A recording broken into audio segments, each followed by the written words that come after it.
I was struck a couple of years back by a great quote by Secretary of State Hillary Clinton, which was, in essence, that as she traveled around the world, she recognized that talent was evenly distributed, but opportunity was not.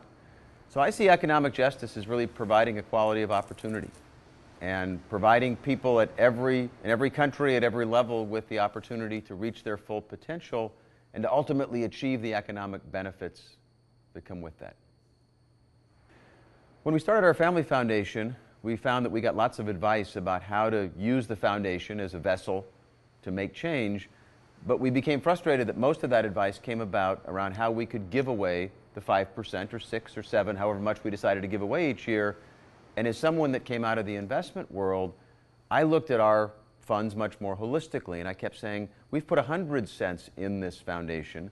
Why is it that everybody's only worried about giving away 5% a year? What can we do with the other 95%? And that has gotten me on a journey into this new field of impact investing. So what we're trying to do is solve big problems in the world, particularly around poverty and around creating economic opportunity, and do it not only from our traditional grants budget, but also do it from the investments we make in the foundation. So we've created an R&D laboratory, if you will, for this type of impact investing, and we now have almost 40% of our assets invested across areas like microfinance, education in the developing world, health, areas where we believe there are investable opportunities to have leverage and make a difference and have impact. People have asked me kind of what my new title is, and I've joked that it's pro bono evangelist for impact investing. So I spend an enormous amount of my time speaking and writing about this topic and trying to encourage, starting with other family foundations, other individuals that have wealth available to invest, having people think about using their assets more holistically, and not just this idea that, yes, there are big problems in the world that I'd like to solve. I've got this little pocket over here called philanthropy, so each year I'll try to sock away as much as I can to do that. And what I'm trying to advance is the notion that as individuals we actually have far more resources than that. And it's not just our investment resources, but it's also our time and bandwidth.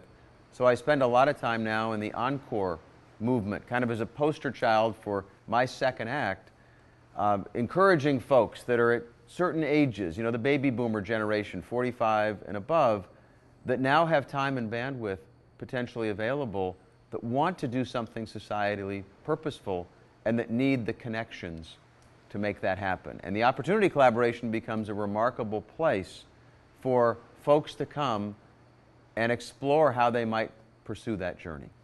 So one of the first things I did in 2009 when I stepped down finally from my full-time job and was able to devote full-time to the foundation is I decided I would attend every conference and seminar there was available so that I could network, meet people, learn new ideas. So I've been to everything. And I found that one could spend every week attending a conference. And what really struck me about the first Opportunity Collaboration, I've now been to all 4, is that there was something different about this, that it wasn't about seeing great speakers, which I can now see at home, watching TED.com, but it was about engaging with people and having the time to engage with them in a way that isn't just the hallway conversation of, I'll exchange a business card with you and hopefully we'll find time to connect later on. So what I really liked was the deep engagement, and I use it as a learning experience. I seek people out who are doing interesting things, and I try to spend sufficient amount of time with them that I can really learn from them what it is that they're doing and how it is we might be able to become connected. The OpCall is unlike any other conference you may have attended. Starts with the fact that we're all in flip-flops and shorts, and then goes to the idea of no plenaries, PowerPoints, panels, presentations. But I like to give people, new attendees, 3 quick tips. And I call it open your mind, open your heart, and don't forget the 5 magic words. Open your mind is this idea that we tend to be in silos, and some of it's unknowingly. So every other conference but the Opportunity Collaboration has your name, your affiliation. Oftentimes it's a green button if you're a funder, a red button if you're an NGO.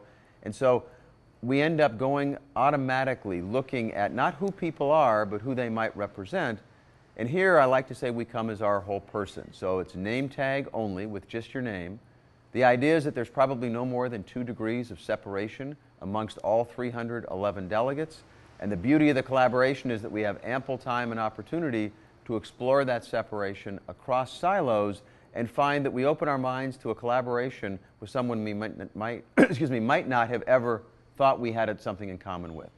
And then the second, open your hearts, is just all about being inspired by fellow delegates, trying to get underneath the surface of what makes them tick, their courage, their persistence, their tenacity.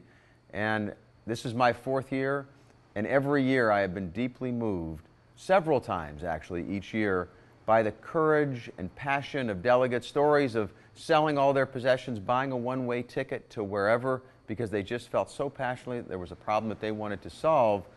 And that's part of the beauty of this setting, is it allows you the opportunity to have those conversations. And then the third, I say, don't forget the 5 magic words. Our founder, Jonathan Lewis, shared them with me years ago, and that is, how can I help you? So every other conference, it's all about zeroing in on how can you help me? I need money, I need grantees, I need investments, etc. And here it's all about how can I help you? And I found that if you start with that in the conversation, inevitably what will happen is coming around will be a full circle of how it is that we can help each other.